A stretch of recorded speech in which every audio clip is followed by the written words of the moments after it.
the man accidentally discovered that a human tooth had actually grown in the doll's mouth. He took the doll to the hospital for an examination. The doctor found it so absurd that he burst out laughing on the spot. But as the CT scan images gradually came into focus, the doctor froze in place, unable to believe what he was seeing. It was the complete skeletal remains of a child. The doctor warned Zhongyan that this was no ordinary craft item. It likely involved a homicide. What was even more eerie was that this doll had been by Zhongyan's side for 6 years. This entire tragedy began with an accident 6 years ago. That day, Jiaowei's daughter, Naixue, had invited friends over to play hide and seek. To prepare for the children's visit, Jiaowei went out alone to buy snacks. Before leaving, she locked away the knives and turned off the gas. She even checked the water in every bathtub one by one. Only after confirming that everything was secure did she leave with peace of mind. But when she hurried home after finishing her shopping, she couldn't find her daughter anywhere in the house. At first, she thought Naixue had gone to a friend's house.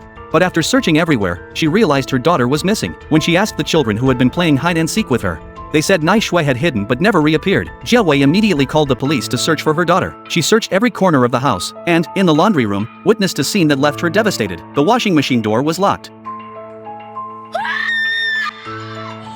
and her daughter lay motionless inside. The grief of losing her daughter led her to develop depression, and her life fell apart completely. With nowhere else to turn, she went to an antique market, where she stumbled upon a doll that resembled Naixue. Its eyes were vacant, yet there was an inexplicable sense of familiarity. Without hesitation, Jiaowei insisted on buying the doll. That evening, her husband, Zhongyan, had just gotten home from work, when he heard his wife singing inside the house. As he approached, he saw that she was wearing exquisite makeup, as if she had returned to her former self. Zhongyan also broke into a smile he hadn't shown in a long time. He walked over to the dining table to eat, but found an eerie doll sitting there. Tadahiko's heart skipped a beat. He sat down beside her and watched the doll. To help Jiaowei gradually recover, he tacitly accepted the doll's presence. In the days that followed, Jiaowei kept the doll by her side at all times, and even included it in their family portraits. This peaceful life continued for a year, until the birth of their second daughter, Yuna. The new life finally pulled Jiaowei back to reality. She poured all her maternal love into the baby. The doll she had once treasured like a precious gem was casually tossed into a dusty corner. But according to Japanese folklore, objects that have gained popularity will harbor a vengeful obsession once they are ruthlessly abandoned. The catastrophic disaster that befell this family began precisely on the day the doll was neglected. The newborn Yuna would cry for no apparent reason. Jiaowei dug out the doll and placed it beside the crib. The baby, who had been crying incessantly, fell silent instantly. But no sooner had Jiaowei turned away than a heart-wrenching scream suddenly rang out on the monitor. The doll was actually pressing down on the baby's chest,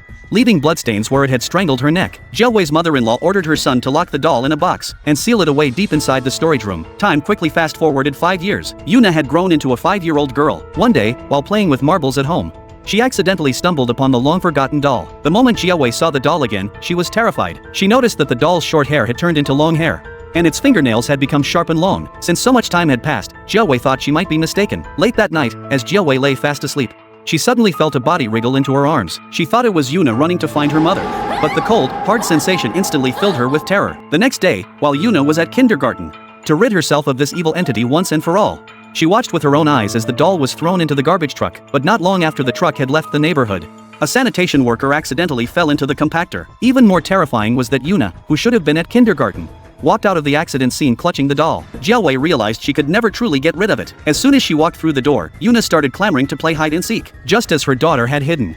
Jiaowei caught a glimpse of a figure darting across the hallway. Thinking it was Yuna, she chased after her all the way to the laundry room, only to see a shadow crouching inside the washing machine. In her panic, she dropped Yuna hard onto the floor. Jiaowei snapped back to her senses instantly, clutching her child as she broke down in tears. She then rushed her daughter to the hospital. Fortunately, Yuna only had a mild concussion, but the doctor told Tadahiko in private that Yuna's body was covered in scratch marks and bite wounds. That evening, Grandma opened the refrigerator. Her granddaughter suddenly jumped onto her back. The grandmother didn't think much of it, assuming it was Yuna. But when she walked into the bedroom, the grandmother was absolutely terrified. She shoved the doll into the storage room. When she returned to the room, Yuna was nowhere to be seen. The grandmother stumbled downstairs, searching everywhere. Finally, she spotted Yuna on a bridge.